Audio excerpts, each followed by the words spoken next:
नमस्कार मित्रों, आप सभी का स्वागत है हमारे परीक्षा दृष्टि चैनल में। मैं अभिषेक तिवारी।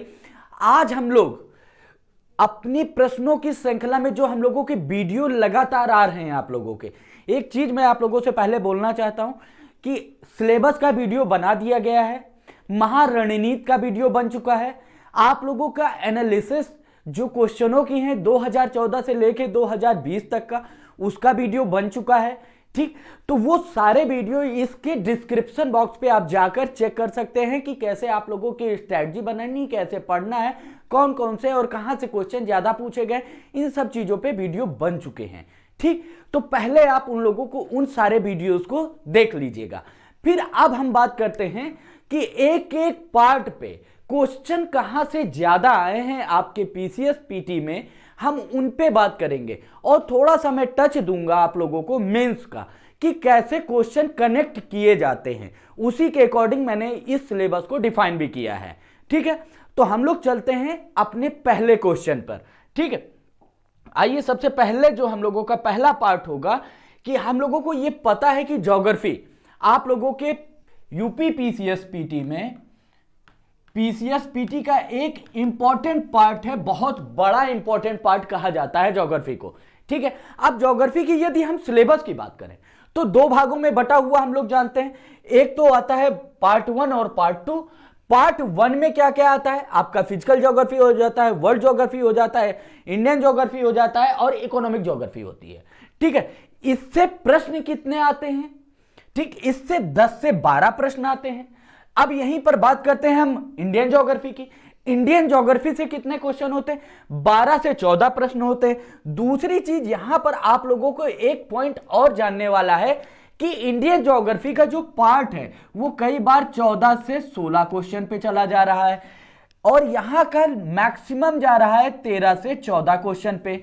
ठीक है, तो ये मैक्सिमम की बात मैं बता रहा हूं कि क्वेश्चनों का जो पैटर्न है वो यहां पर यदि हम देखें कि इंडियन ज्योग्राफी से आपके क्वेश्चन बहुत ज्यादा पूछे जा रहे हैं। और सिलेबस की अब बात करेंगे तो यदि हम फिजिकल ज्योग्राफी पे चलते हैं, भौतिक भूगोल में चलते हैं, तो भौतिक भूगोल में आप लोगों से सबसे जबरदस्त प्रश्न कहां से पूछे जाते हैं और आप लोगों को किस पार्ट को बहुत ज्यादा स्ट्रांग तरीके से पढ़ना है और समझना है। ठीक है, इन चीजों को याद रखिएगा, मेरी बातों को बड़े धैर्य से सुनिएगा और समझिएगा और कोशिश करिएगा कि इन्हीं को एनालाइज करके आप प्रश्नों के पैटर्न देखिए, प्रश्नों की प्रक्रिया देखिए, प्रश्नों की प्रकृति देखिए और आने की तरीके देखिए। देखिए 2014 में क्या था, कॉन्सेप्ट नहीं आता था, फैक्ट बेसिस पे आता था, लेकिन जैसे ही 17 आया तो वहां पर क्या धीरे धीरे कॉन्सेप्ट आना शुरू हुआ। 17 में थोड़ा कम आया, 18 में थोड़ा कम हुआ, उससे ज्यादा हुआ, 19 में उससे ज्यादा हुआ और 20 में उसने लगभग कॉन्सेप्ट और फैक्ट को लगभग एक साथ खड़ा कर दिया है। ठीक, आपको फैक्ट भी पता होना चाहिए, कॉन्सेप्ट भी पता होना चाहिए और सबसे बड़ी बात है जब आप कॉन्सेप्ट पढ़ते हैं तो आपको आपका दिमाग बड़ा करना पड़ेगा और वहां पर समझना पड़ेगा कि कैसे एक दूसरे को कनेक्ट करना है, कैसे हमें किस चीज से कनेक्ट करते हुए चलना है, वो आपको समझ में कैसे आएगा। जैसे मैं बता रहा हूं उसी तरह आपको अब समझ में आने वाला है।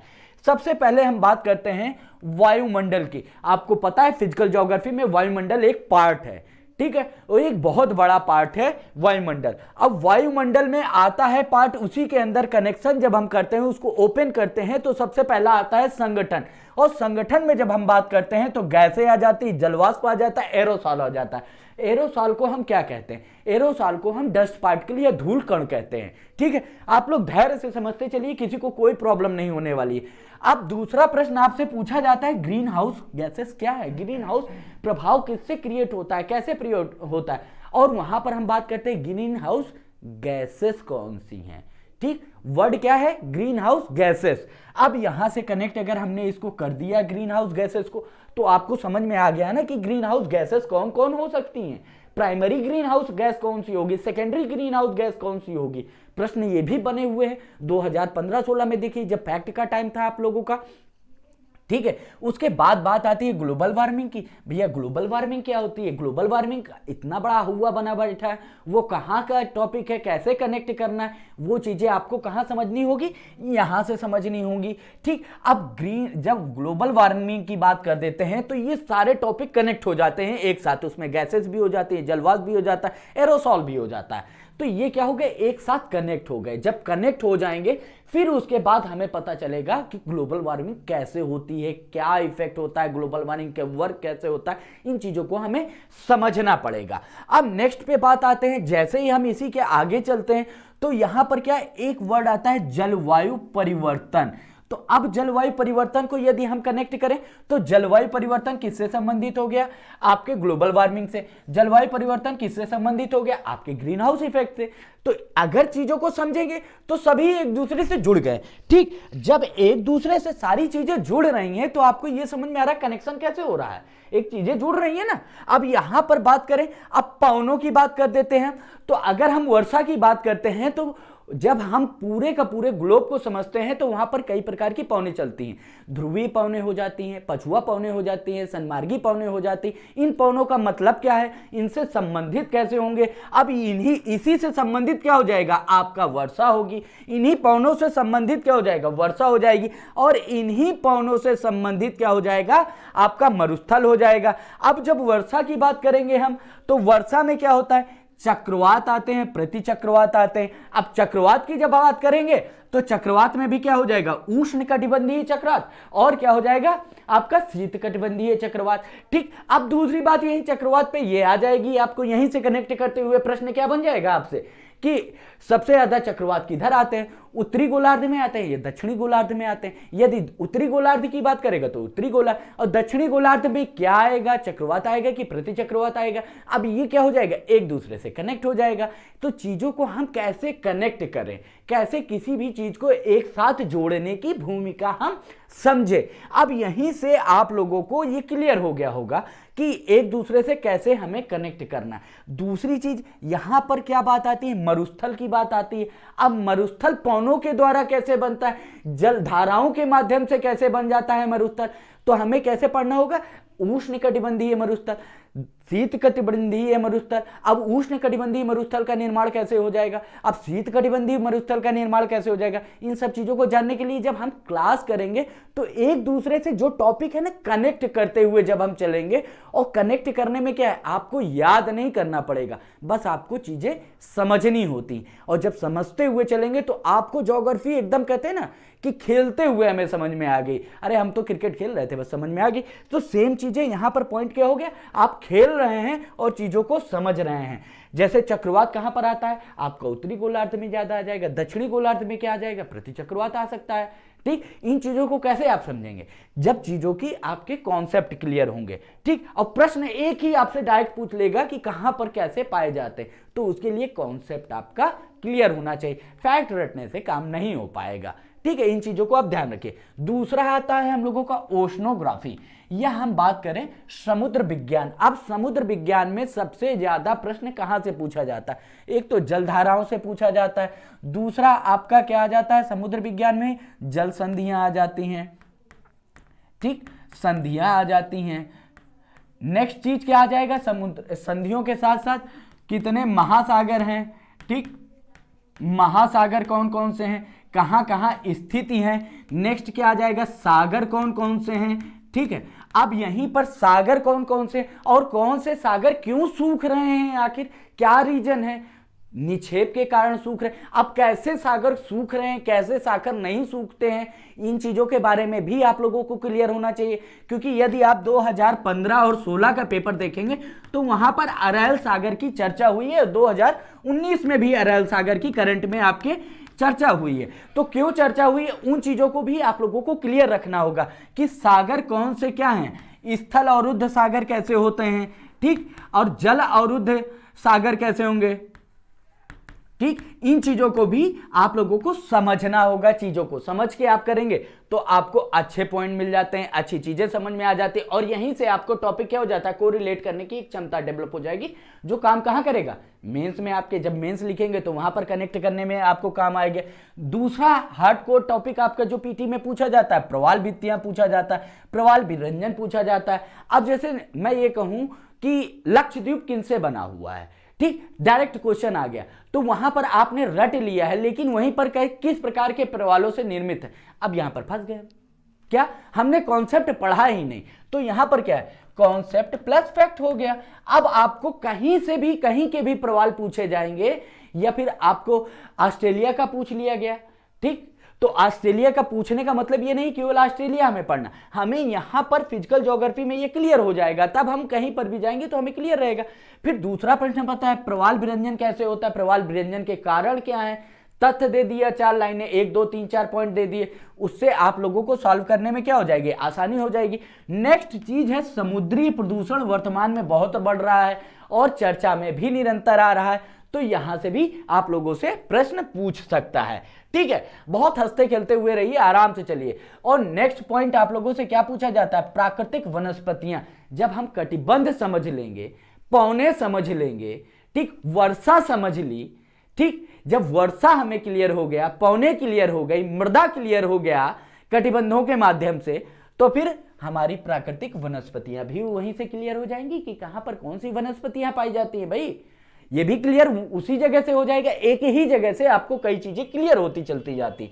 दूसरी बात, घास के मैदान आप लोगों से प्रश्न पूछे जाते हैं। अब किस जगह पे शीत कटिबंध वाले घास के मैदान होंगे, किस जगह पे उष्ण कटिबंधीय घास के मैदान होंगे, क्यों घास के मैदान शीत कटिबंधीय हैं, क्यों उष्ण कटिबंधीय, इसका जवाब नहीं होता है आप लोगों का, ठीक। तो इसको क्या है, इसको भी कनेक्ट उसी वायुमंडल से ही, अगर हम देखें वायुमंडल की जब हम पेटियां पढ़ रहे होंगे तो पेटियों से ही कनेक्ट करके हम इसको भी समझ लेंगे।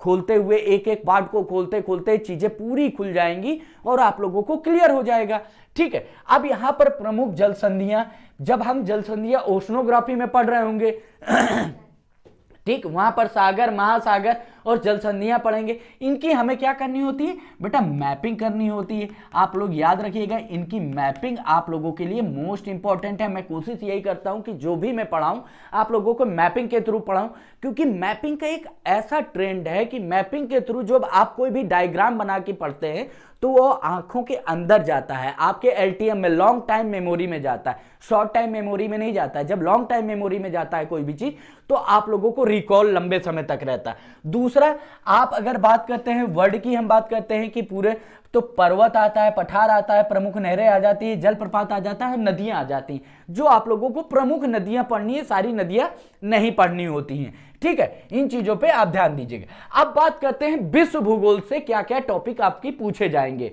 तो विश्व भूगोल में आपको क्या क्या टॉपिक पूछा जाएगा, प्रमुख झीलें कौन कौन सी आपकी हैं, ठीक, कौन कौन सी कहां कहां पर प्रमुख झीलें, इनकी हम लोग क्या कर लेंगे, यहीं पर मैपिंग कर लेंगे। और जब मैपिंग कर लेंगे हम किसी भी चीज की तो हमें क्लियर हो जाएगा, इसमें कोई टेंशन वाली बात नहीं है। हम एक बार मैपिंग करेंगे, 2 बार मैपिंग करेंगे, 10 बार मैपिंग करेंगे, और जब हम 15 से 20 बार मैपिंग एक बार एक चीजों की कर लेते हैं तो हमें रिकॉल होने लगता है। अब वो प्रश्न कहीं से भी पूछेगा, आपको पता तो है ही है ना। तो इन चीजों को आपको क्या सहजता, सरलता और डायनेमिक तरीके से पढ़ना है। मेरा यही काम है कि मैं डायनेमिक होके आपको पढ़ाता हूं, डायनेमिक होके ये चाहता भी हूं कि आप लोग उन चीजों को डायनेमिक तरीके से समझे। दूसरी बात, प्रमुख घाटियां कौन कौन सी हैं, इनकी भी हम लोग क्या करेंगे, प्रमुख घाटियां तो पढ़ेंगे, लेकिन उन घाटियों का निर्माण कैसे हुआ, वो घाटियां वहां क्यों पाई जाती है, कौन सी गर्म घाटी होगी, कौन सी ठंडी घाटियां होंगी, इन चीजों को भी हम पॉइंट आउट करेंगे और चीजों को क्या कहेंगे, इनको भी कनेक्ट कर देंगे मैपिंग से।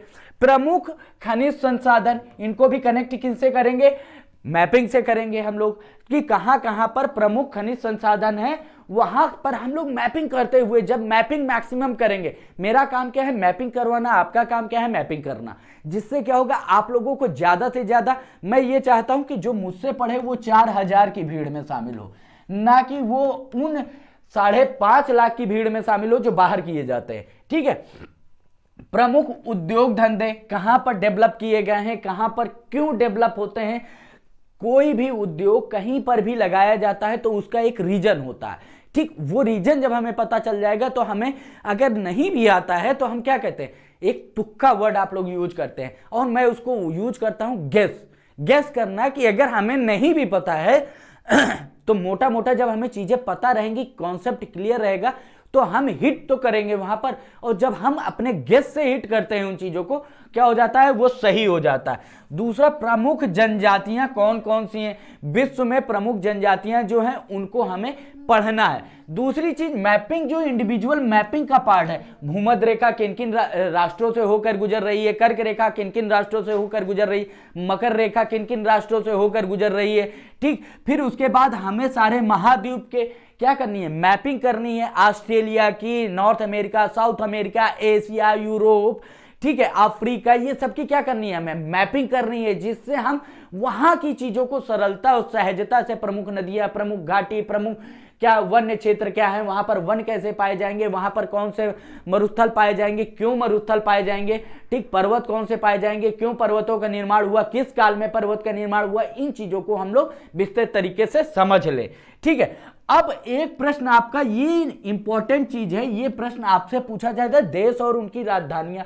अब फिर से आपका प्रश्न मेरे से बनेगा, सर देश और राजधानियां कैसे याद करते हैं, भूल जाते हैं।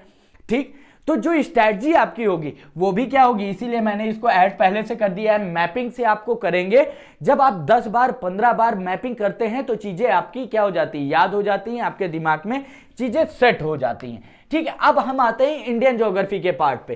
इंडियन ज्योग्राफी जब भी हम पढ़ते हैं तो सबसे पहले जो मेरा तरीका यह है कि हिमालय के प्रमुख क्षेत्र, हिमालय के कौन सा काराकोरम है, कौन सा लद्दाख श्रेणी में आएगा, कौन जास्कर में आएगा, कौन महान हिमालय, कौन शिवालिक हिमालय, कौन मध्य हिमालय, ये सारी चीजें हम लोग पहले से जान ले।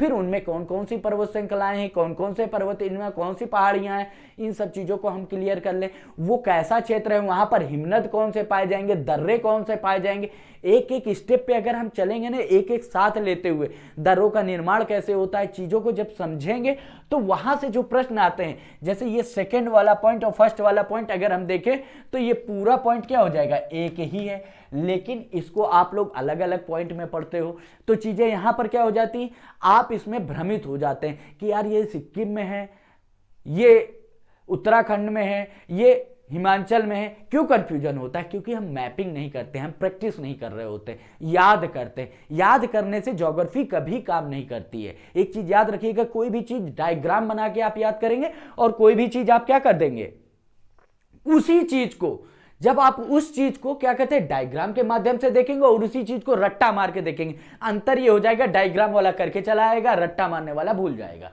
क्यों, उससे मिस्टेक और कंफ्यूजन हमेशा क्रिएट होता है। दूसरी बात, भारत की नदियों की बात करते हैं तो भारत की दो प्रकार की नदियों की बात करते हैं, एक उत्तर भारत की और दूसरा क्या करते हैं, दक्षिण भारत की। अब उत्तर भारत की नदियों की कुछ विशेषता होगी, दक्षिण भारत की नदियों की कुछ विशेषता होगी, उन चीजों को भी हमें जानना है, समझना है।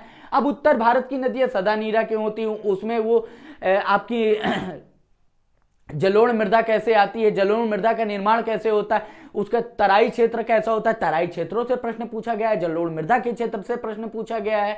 ठीक है, दलदली क्षेत्र से आपको मैंग्रोव वन का क्षेत्र बनता है तो मैंग्रोव वन से भी आपके क्वेश्चन बनते हैं। तो अगर चीजें हम यहां से कनेक्ट करेंगे तो एक साथ कई चीजें हो जाती। दूसरा बात, यहीं से अगर यहां देखें तो जल परिवहन भी आपका आ जाएगा, जल परिवहन भी आपका कनेक्ट हो जाएगा। इन्हीं नदियों के माध्यम से हमें करना है और कहीं से मुझे अलग नहीं करना।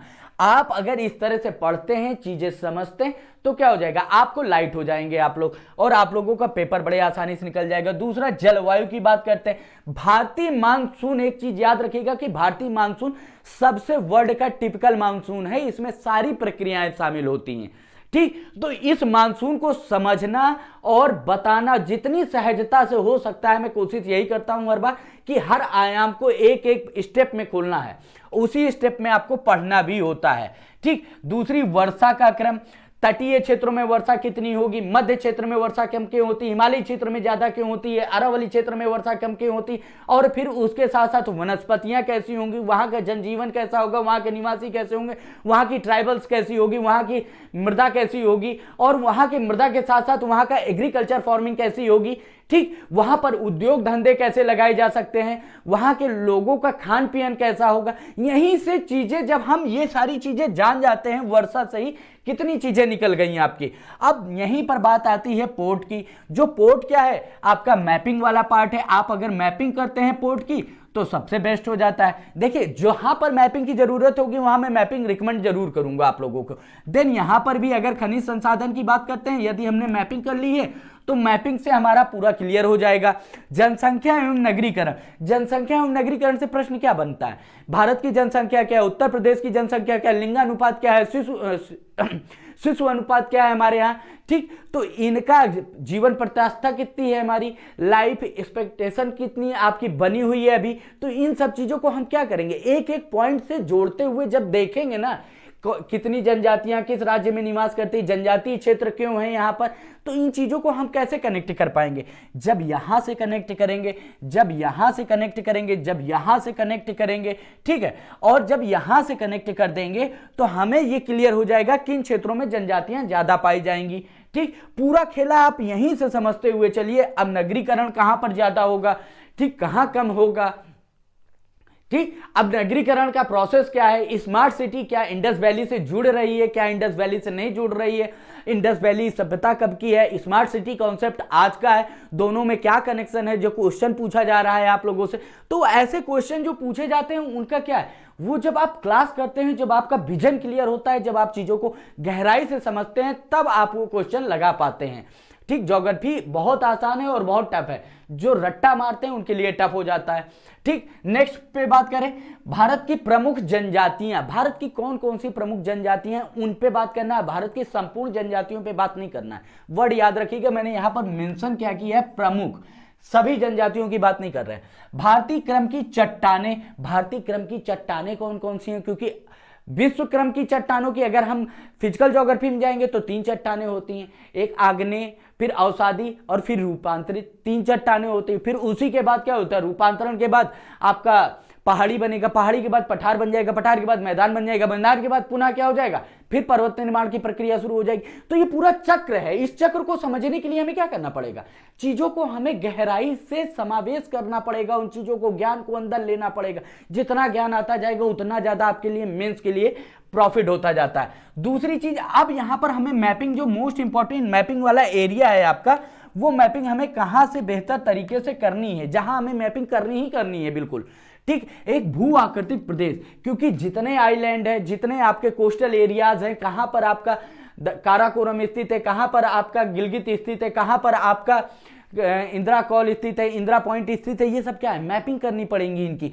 कर्क रेखा भारत के किन राज्यों से होकर गुजरती है, ये आपको मैपिंग करनी पड़ेगी। 82.5 डिग्री देशांतर रेखा कहां से गुजरती है, किन किन राज्यों से होकर जाती है, ये मैपिंग करनी पड़ेगी आपको। आप आज भी पूर्वोत्तर भारत में आखिर जाते हैं तो परमिट क्यों बनवाते हैं, परमिट बनवाने का रीजन क्या है, इन सब चीजों को आपको पढ़ना पड़ेगा, समझना पड़ेगा और उस पर काम करना पड़ेगा। जब आप इस तरह से काम करेंगे तो आपकी चीजें क्या हो जाएंगी, क्लियर होंगी। आप समझ में आया चीजें। आज मैंने ज्योग्राफी की बात कही है। अब जितने वीडियोस अभी तक बने हैं वो पीसीएस के इसी वीडियो के नीचे आपको डिस्क्रिप्शन में मिल जाएगा। नेक्स्ट पे बात करेंगे हम, हिस्ट्री पे बात करेंगे, क्योंकि जो जो बड़े बड़े पार्ट हैं हम पहले उनकी स्ट्रेटजी, उनके पॉइंट ये बताते चले कि कहां कहां से क्वेश्चन पूछे जाते हैं और क्वेश्चनों की प्रकृति कैसी होती है, हम लोग इन पे बात करेंगे। और फिर धीरे धीरे धीरे धीरे हम लोग जब ये सारी चीजें कंप्लीट कर लें, क्योंकि आप लोगों के पास मटेरियल होना चाहिए, पढ़ने का समय होना चाहिए, चीजों को समझने का समय होना चाहिए। मेरी बातों पर विश्वास नहीं, आयोग ने जो पेपर सेट किया उनकी बातों पर विश्वास करिए, समय दीजिए, खर्च करिए अपने समय को, अपनी मेहनत करिए और अपना नोट्स बनाइए। खुद ही आपको समझ में आ जाएगा कि प्रश्न कैसे पूछा गया है, कहां से पूछा गया, क्या सर ने गलत बताया है या फिर हर यूट्यूब चैनल की तरह आप हमें भी तौल रहे हैं। तो ऐसा नहीं है, चीजों को आप समावेश करिए, चीजों को समझिए और फिर उसके बाद अपना निर्णय लीजिए कि कहां चलना चाहिए और कहां नहीं चलना चाहिए। चलिए मिलते हैं आप लोगों से अब हिस्ट्री के, जब हम एक्सप्लेन करेंगे पूरी चीजों को, पॉइंट को ओपन करेंगे उस क्लास पे। Thank you.